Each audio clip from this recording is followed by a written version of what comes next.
Mario Draghi is speaking today at the European Banking Summit in Frankfurt. What is he saying? How is he seeing the current situation with Italy and the UK? Yeah, exactly. They're meeting just a few blocks away from where we are right now. He has been already giving his speech along also with the CEO of Deutsche Bank, Christian Sewing, and he was making actually some very interesting comments, mostly regarding to the situation there with Italy. We have to remember Italy, a country at the moment here in Europe that is giving the EU and also the ECB quite some headache about their spending ideas. It was really one of the first time this was happening that the ECB and the European Union rejected the budget plan of Italy. Then they got the homework to present them a new one, but they didn't do so. So there's always, when we have a situation like that, the fear that we could possibly see a recession happening here in the Eurozone. But even though the numbers have been dropping a little bit lately, Mario Draghi was calming people there a little bit down, saying that he still predicts and believes that growth, even though maybe a little bit slower growth, might be happening. But the key question, of course, also with investors, with also the inflation rate going a little bit up and not anymore meeting the 2% goal of the ECB, what's now going to happen with the monetary policy of the European Central Bank? We have to remember that by the end of the year, the bond purchasing program of the ECB is set to expire and most likely also will expire. But then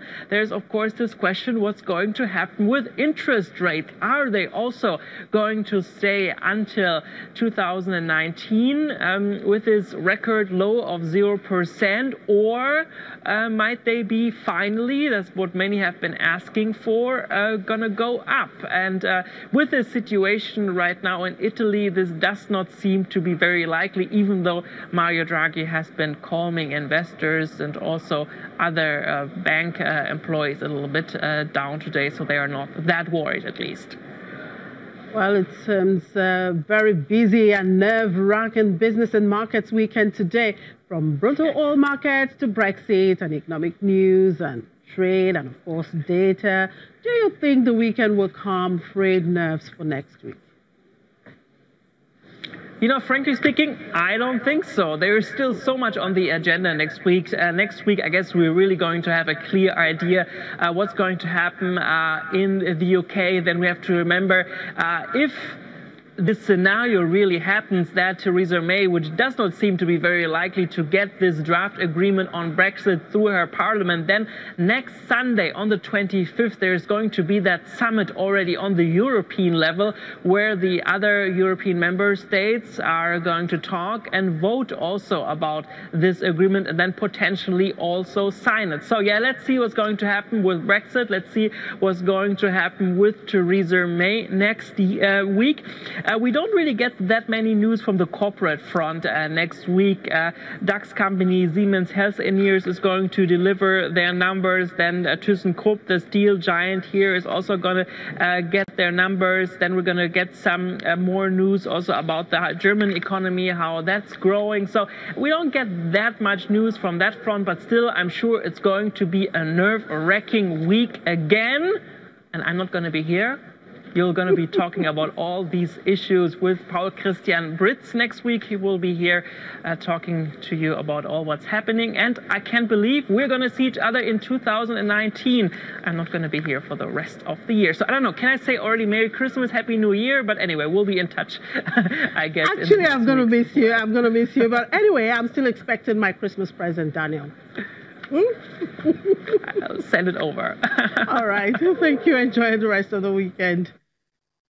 In Asia, markets were mixed on Friday following fresh uncertainties emerging from the UK overnight after multiple important ministers resigned from Prime Minister Theresa May's government.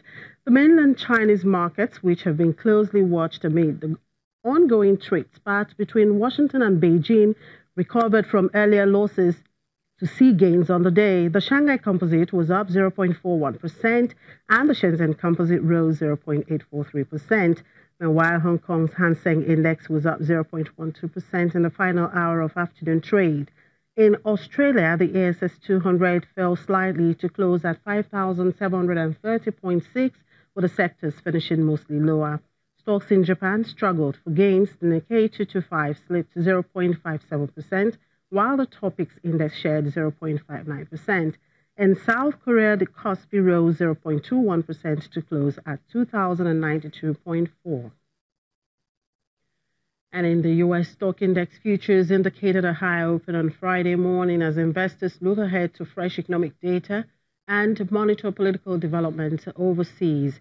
In political markets, focus is largely attuned to Brexit developments amid heightened fears the UK could soon crash out of the European Union without a divorce deal. Back home, investors continue to monitor developments in U.S.-China trade talks.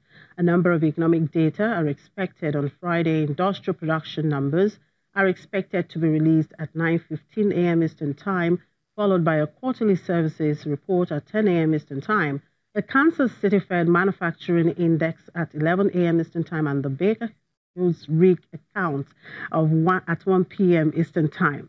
At 11:30 a.m. Eastern Time, Chicago Federal Reserve Bank President Charles Evans is due to speak about current economic conditions and monetary policy at a roundtable in Chicago. It's a thin day for earnings, with markets waiting for Viacom's corporate results before the bell. Away from the markets and back here in Africa, Kenya's central bank has upheld the fines it imposed in September against the 5 top commercial lenders for a failure to report suspicious transactions in connection with the theft of funds at a state agency. Penalties totaling 392.5 million shillings were imposed on Standard Chartered Kenya, Equity, Diamond Trust, Cooperative Bank, and KCB Group. The regulator said that the 5 banks had failed to report large transactions and to undertake proper due diligence on customers. It also accused them of approving large transactions without proper documents. All the banks had been given the opportunity to respond to the findings of the investigation. The central bank says the actions had been taken to safeguard stakeholders' interests and to maintain a healthy financial sector.